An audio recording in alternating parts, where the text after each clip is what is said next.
할렐루야! 여러분 안녕하십니까? 하나님 나라를 이 땅에 이루고 ICS 어느 동문들의 소식을 전하는 이삭방송 2월 셋째 주 주간 뉴스입니다. 처음은 조찬기도의 소식입니다.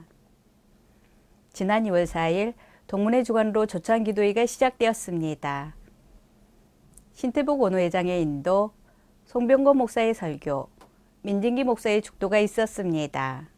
저동정 회개하고서 공평의 지성을 저동정 같은 몸도 채찍이 원하네 채찍이 원하네 채찍이 원하네 저동적 같은 이름도 채찍이 원하네. 세상의 삶을 살다가 보니까 세상과 함께 살아가는 그런 삶이 많아지고 또 그 삶 속에서 그리스도를 중심을 잡고 살아가기가 쉽지가 않다는 것을 많이 느끼곤 합니다. 그런데 사도 바울은 오늘 말씀하는 것이 내가 주 안에서 크게 기뻐하는 예수 그리스도 안에서 사도 바울이 크게 기뻐하는 이유가 있었었는데 그것은 너희가 나를 생각하던 것이 이제 다시 싸게 난다는 거죠.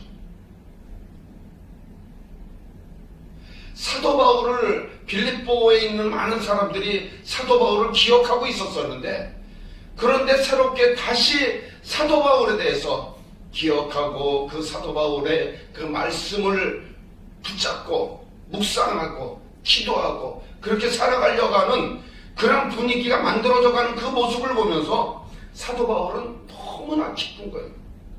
우리가 말씀을 전하고 그 말씀을 이렇게 나누고 그럴 때 말씀이 그 심령 가운데 들어가는 것 같아도 그런데 그 다음날 보면 또 원위치가 돼 있고 또 그 다음날 보면 또 원위치가 돼 있고 이 사람들이 믿음이 있는 건지 없는 건지 그렇게 생각하면서 낙심할 때가 있는데 사도 바울도 그런 상황이었었는데 이 사도 바울에게 들은 말씀을 가지고 빌립보 사람들이 변하는 모습을 보면서 사도 바울이 크게 기뻐하는 이 모습을 볼 수가 있는 것입니다. 사도 바울은 궁핍에도 처할 줄 다 알고 어떤 형편에서든지 자족하기를 비천에 처할 줄 다 알고 풍부에 처할 줄 다 알고 모든 배부름과 배고픔과 풍부와 궁핍을 그런 것을 이겨나갈 능력이 있었는데 그 능력은 바로 능력 주시는 자가 있었기 때문에 이 능력을 자기는 가지고 살아간다고 고백을 하고 있습니다. 우리가 기도할 때, 우리가 부르짖을 때 주님은 우리의 기도를 응답해 주실 줄 믿습니다. 우리가 알지 못하는 크고 비밀한 일을 우리 학교에 우리 모든 원우와 동문들에게 행해 주실 줄 믿습니다. 그 믿음을 가지고 이 한 해를 살아가고 믿음을 가지고 승리하는 삶을 살게 하여 주시옵소서. 앞으로도 주님께서 인도하실 줄 믿습니다. 앞으로도 주님께서 역사하실 줄 믿습니다. 앞으로도 주님께서 능력을 다하실 줄 믿습니다. 올해 처음으로 시작된 조찬기도에서는 학교 발전과 각 기관들과 어느 동문들을 위하여 한국교회와 나라를 위하여 뜨겁게 기도하였습니다. 다음은 선한 친구들 소식입니다. 문경주 목사가 상임이사로 있는 선한 친구들에서는 김명구 목사가 담임하는 예수소망교회에 120인치 스크린과 요양원 예배를 위하여 파워앰프와 이동형 무선 마이크 시스템을 지원하였다고 합니다. 익산생명교회에는 기증받은 피아노를 전달하였으며 유일교회에서 기증받은 성창기 세트를 5명의 목사들에게 전달하였습니다. 특별히 멀리 인도에서 사역하는 윤석영 목사에게도 전달하는 등 하나님의 마음을 드리고 전하고 보내는 선한 일들을 감당하였다는 소식이었습니다. 다음은 제주에서 윤영수 목사 소식입니다. 제주 믿음교회는 현재 초등학생 7명, 어른 15명이 등록하였습니다. 토속신앙이 뿌리를 내린 표선면 세월의 주민들을 상대로 복음을 전하기에는 어려움이 많다고 합니다. 그러나 기도하며 기대하는 가운데 작년부터 노인회에 가입하여 동네 어른들과 쉽게 만날 수가 있으며 김윤숙 사모는 올해 초에 부녀회에 가입하여 전도 대상폭이 넓어졌다고 합니다. 지난 성탄절과 신정구정 때는 동네 주민들을 초청하여 식사를 나누고 이어서 복음을 전하는 기회를 만들었습니다. 그리고 지난 성탄절을 맞이하여 12m의 십자가탑을 세우고 점등식을 하였습니다.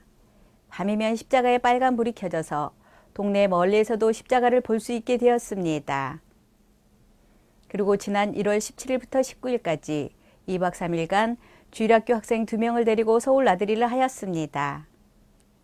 학생들에게 비전을 심어주고자 계획하였으며 서울대학교, 육군사관학교, 국립중앙박물관, 12층 롯데타워와 서울대공원을 돌아보고 주일에는 용인 수지에 있는 지구촌교회 초등학교 예배에 참석하여 같이 예배를 드리고 인사도 나누었습니다.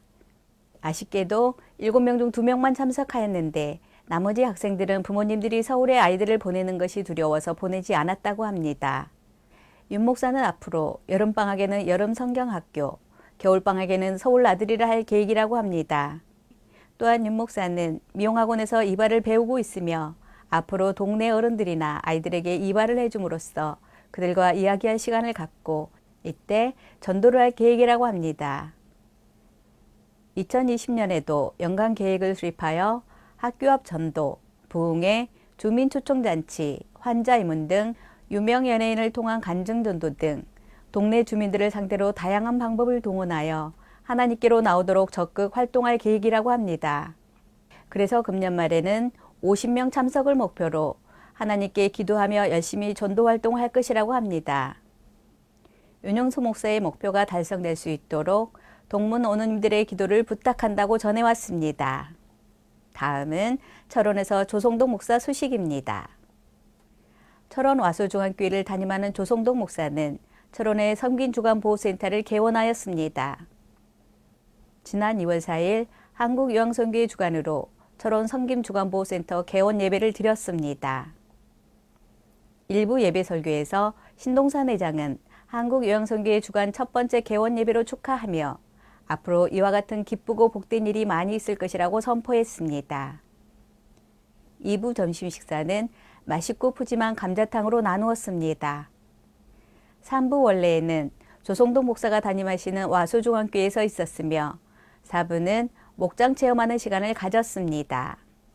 와수중앙교회와 섬김주간보호센터를 통하여 많은 영혼이 살아나고 회복되는 역사가 일어나기를 기도합니다. 다음은 창원에서 말씀교회 이중원 목사 소식입니다. 지난 16일 주일은 말씀교회 설립 3주년을 맞이하여 감사 예배를 드렸습니다. 정영도 목사님께서 말씀을 전해주시고 강현수 목사님께서 기도를 해주셨습니다. 특송은 사랑요양원 팀에서 해주셨으며 사랑요양원 담임 목사님이신 장감열 목사님께서 차량 운행을 해주셨습니다. 하나님 앞에 늘 부끄럽지만 맡겨주신 사명 잘 감당하기를 원합니다. 3년 동안 함께해 주시고 앞으로도 함께하실 하나님께 모든 감사와 영광을 드립니다. 다음은 부평에서 큰기쁨교회 송병곤 목사 소식입니다. 지난 16일 주일은 큰기쁨교회 설립 1주년 감사 예배로 드렸습니다. 신금수 목사님과 공동으로 4명이 교회를 설립하고 꼭 1년이 지나고 15분이 함께 예배를 드리면서 성찬을 나누었습니다. 이제 첫돌이 지난 새내기 교회이지만 앞으로 더욱더 하나님의 크신 은총이 함께하기를 기도합니다. 큰기쁨교회 1주년과 말씀교회 3주년을 축하드립니다. 하나님 영광만을 위하여 달려가는 교회 되기를 함께 기도합니다. 다음은 알림 소식입니다. 한국요양선교회가 많은 분들의 기도와 헌신으로 3월 7일 주평강교회에서 2시부터 사단법인 설립 감사예배를 드리게 되었습니다. 많은 분들이 함께 참여하여 감사와 기쁨을 나누며 하나님 나라를 위하여 더욱 충성을 다짐하며 영혼 구원을 위하여 더욱 기도하며 전도하는 복된 자들 되기를 기도합니다. 코로나19로 인하여 예정되었던 학교 모든 행사가 취소되었지만 모두가 하나님 나라의 일꾼답게 더욱 기도하기를 원합니다. 모든 어느 동문들이 성령 안에 하나가 되어 다시 오실 주님을 기억하며 겸손함으로 나라와 학교와 세계를 품으시기를 기도합니다. 이상으로 모든 뉴스를 마치겠습니다. 하나님 나라를 이 땅에 이루고 ICS 어느 동문들의 소식을 전하는 이삭방송 2월 셋째 주 주간 뉴스였습니다. 감사합니다.